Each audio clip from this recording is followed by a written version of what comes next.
Hi friends, this is Hema. Welcome back to our channel utipz. இந்த வீடியோல நம்ம பார்க்க போறது இந்த paramedical counselling வந்து எப்படி நடக்கும். இந்த கவுன்சிலிங்ல நம்ம எப்படி வந்து கோர்சஸையும் காலேஜஸையும் நம்ம செலக்ட் பண்ணணும். இத பத்தி தான் டீடைலா பார்க்க போறோம். சோ இந்த கவுன்சிலிங்கை பொறுத்த வரைக்கும் நம்ம கவர்மெண்ட் காலேஜா இருந்தாலும் சரி அல்லது நீங்க செல்ஃப் ஃபைனான்சிங் காலேஜ் அதாவது government quota seats in self financing காலேஜுக்கு நம்ம வந்து கவுன்சிலிங் அட்டெண்ட் போடுறதா இருந்தாலும் சரி டிப்ளமோ கோர்சஸ்க்குனாலும் சரி எல்லாத்துக்குமே சேம் ப்ரொசீஜர் தாங்க. கவுன்சிலிங்குமே உங்களுக்கு வந்து ஆன்லைன்ல தான் நடக்கும். ஃபர்ஸ்ட் வந்து டிகிரி கோர்சஸ்க்கு ஸ்டார்ட் பண்ணுவாங்க. டிகிரி கோர்சஸ்க்கு முடிஞ்சதுக்கு அப்புறம் தான் என்ன பண்ணுவாங்கன்னா டிப்ளமோ கோர்சஸ்க்கு வந்து கவுன்சிலிங் வந்து கண்டக்ட் பண்ணுவாங்க. இதுல நீங்க வந்து கவுன்சிலிங்கோட ஃபீ வந்து ஆன்லைன்ல 250 ரூபாய் வந்து நீங்க கட்டுவீங்க. குறைஞ்சபட்சம் கவுன்சிலிங் வந்து ஒரு 4 to 5 days வந்து கவுன்சிலிங் நடக்கும். சோ இந்த கவுன்சிலிங்க்கு வந்து எப்படி கூப்பிடுவாங்க அப்படின்னு பாத்தீங்கன்னா ஹை கட் ஆஃப் இப்போ வந்து 200 கட் ஆஃப் இருக்குன்னா 200ல இருந்து 170 வரைக்கும் இருக்கக்கூடிய மாணவர்களை ஃபர்ஸ்ட் ரவுண்ட்ல கூப்பிடுவாங்க. இந்த ஃபர்ஸ்ட் ரவுண்ட் கவுன்சிலிங் முடிஞ்சு ரிசல்ட் ரிலீஸ் பண்ணுவாங்க. அதாவது ஒரு 4 நாள் நான் சொன்னேன்ல 4 to 6 days 7th day நமக்கு வந்து ஃபர்ஸ்ட் ரவுண்டோட ரிசல்ட் ரிலீஸ் பண்ணிடுவாங்க.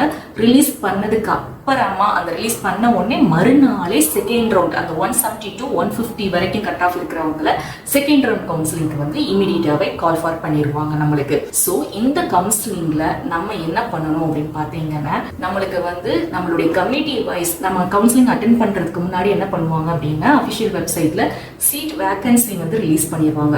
என்னென்ன காலேஜுக்கு கம்யூனிட்டி வைஸ் எவ்வளவு சீட்ஸ் இருக்கு அப்படிங்கறத அதை கண்டிப்பா நம்ம என்ன பண்ணணும்னா அதை பார்த்து வச்சுக்கணும்.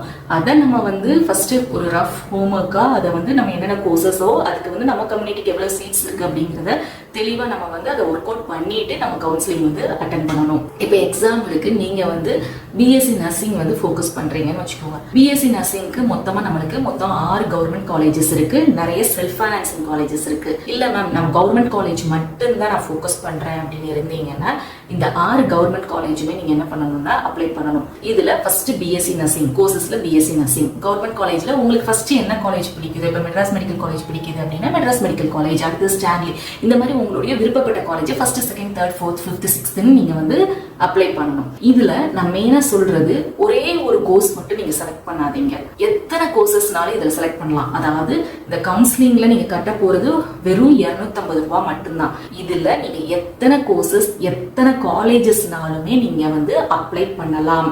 நிறைய ஸ்டூடெண்ட்ஸ் கமெண்ட்ஸ்ல கேக்குறீங்க ஒரு காலேஜ்ல அத்தனை கோர்சஸும் அப்ளை பண்ணலாமான்னு கேக்குறீங்க. எஸ் அஃப்கோர்ஸ் நீங்க வந்து அப்ளை பண்ணலாம். அதே மாதிரி இப்போ ஒரு கோர்ஸ் வந்து நிறைய காலேஜஸ்ல இப்போ நர்சிங் சொன்னேன் பாத்தீங்களா, இதே மாதிரி பிபிடி எடுத்துக்கிட்டீங்கன்னா நம்மளுக்கு 4 கவர்மெண்ட் காலேஜ் இருக்கு.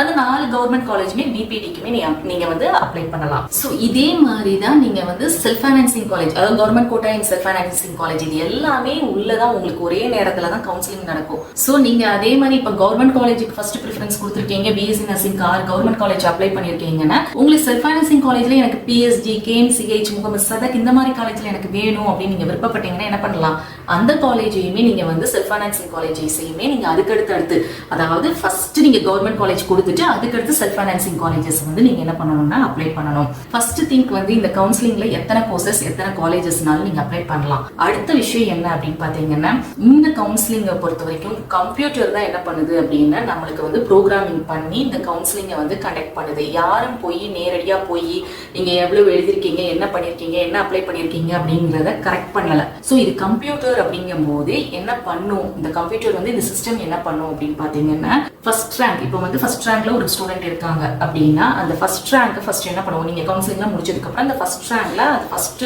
அந்த ஸ்டூடெண்ட் வந்து என்ன கோர்ஸ் அப்ளை பண்ணிருக்காங்க, என்ன காலேஜ், அவங்க கட் ஆஃப் என்ன, அவங்க கம்யூனிட்டி என்ன அப்படிங்கறத பார்த்துட்டு அவங்களுக்கு உடனே அந்த சீட்டை வந்து வேக்கண்டா இருந்தா உடனே அலாட் பண்ணிடும். சோ இதே மாதிரி second rank third rank fourth rank fifth rank அப்படின்னு சொல்லிட்டு ஒவ்வொரு ரேங்கா என்ன பண்ணும் கம்ப்யூட்டர் ப்ரோக்ராமிங் பண்ணி ரன் பண்ணி அந்த கம்யூனிட்டியில சீட் வேக்கண்டா இருந்தா அதை ஃபில் பண்ணி கொடுத்துரும். சோ இப்படிதான் நம்மளுக்கு என்ன நடக்கும் அப்படின்னா கவுன்சிலிங் வந்து கம்ப்யூட்டர்ல ப்ரோக்ராமிங் ப்ராசஸ் வந்து நடக்கும். சோ இதனால நம்ம எப்படி வந்து அப்ளை பண்றோம்ங்கிறது ரொம்ப முக்கியம். அதனாலதான் சொல்றேன் குறைஞ்சபட்சம் ஒரு மோர் தென் 6 கோர்சஸ் வந்து நீங்க உங்களுடைய சாய்ஸ்ல எடுத்துக்கோங்க.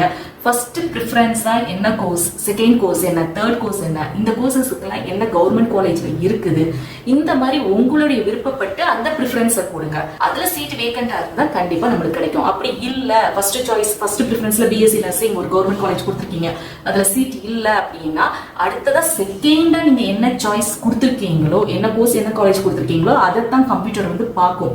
ஸோ அதுல சீட் வேகண்டா இருந்தா அந்த சீட்டை வந்து உங்களுக்கு அலாட் பண்ணி கொடுத்துரும். அதுக்கடுத்து ரொம்ப முக்கியமா நிறைய ஸ்டூடெண்ட்ஸ் வந்து கேக்குறீங்க, அப்பனா நம்ம இத்தனை கோர்சஸ் இத்தனை காலேஜ்னா அப்புறம் 2-3 காலேஜ் கிடைக்குமா அப்படின்னு கேக்குறீங்க. அப்படி கிடைக்காது. நான் அதனாலதான் சொல்றேன், கம்ப்யூட்டர் வந்து first rank, second rank, third ரேங்க்னு போயிட்டே இருக்கும். ஒவ்வொரு ரேங்கை எடுத்து ரேங்க் பண்ணி அதுல என்ன கோர்ஸ் என்ன காலேஜ் கொடுத்துருக்கீங்க, உங்க கம்யூனிட்டிக்கு அந்த சீட் வேக்கன்ட் இருக்கான்னு பார்த்துட்டு ஃபர்ஸ்ட் ப்ரிஃபரன்ஸ்ல என்ன கொடுத்துருக்கீங்க. இப்போ ஃபர்ஸ்ட் ப்ரிஃபரன்ஸ்ல நீங்க பிபிடி கொடுத்துருக்கீங்க, பிஎஸ்டி காலேஜ் வந்து கொடுத்துருக்கீங்க அப்படின்னா அதுல சீட் வேக்கண்டா இருந்தா அது உங்களுக்கு அலாட் பண்ணிடும். இல்ல நீங்க வந்து பிஎஸ்டிக்கு அடுத்து கேஎம்சிஹெச் கொடுத்துருக்கீங்க, பிஎஸ்டில சீட் இல்ல அப்படின்னா நெக்ஸ்ட்ல நீங்க என்ன கொடுத்துருக்கீங்களோ கேஎம்சிஹெச் கொடுத்துருந்தீங்கன்னா அந்த சீட்டை வந்து அலாட் பண்ணி கொடுக்கும். ஸோ இப்படிதான் உங்களுக்கு வந்து கவுன்சிலிங் வந்து நடக்கும். ஸோ திருப்பி இதுல வந்து நான் சொல்றது என்ன அப்படின்னா, மெயினா நிறைய கோர்சஸ் செலக்ட் பண்ணிக்கோங்க, நிறைய காலேஜஸ் செலக்ட் பண்ணிக்கோங்க. அதுல ஃபர்ஸ்ட் சாய்ஸ் என்ன, ஃபர்ஸ்ட் ப்ரியாரிட்டி, ஃபர்ஸ்ட் ப்ரிஃபரன்ஸ் உங்க கோர்ஸ் என்னது, அதுக்கு அதே மாதிரி கோர்ஸ் செலக்ட் பண்ணும்போது காலேஜ் என்னது, இந்த மாதிரி நீங்க கொடுத்தீங்கன்னா நம்மளுக்கு கண்டிப்பா சீட்டு கிடைக்கிறதுக்கு நிறைய வாய்ப்புகள் இருக்குது. இது எப்படிங்கிறது உங்களுக்கு டெமோ வீடியோவாகவும் உங்களுக்கு வந்து அப்லோட் பண்றேன். தேங்க்ஸ் ஃபார் வாட்சிங்.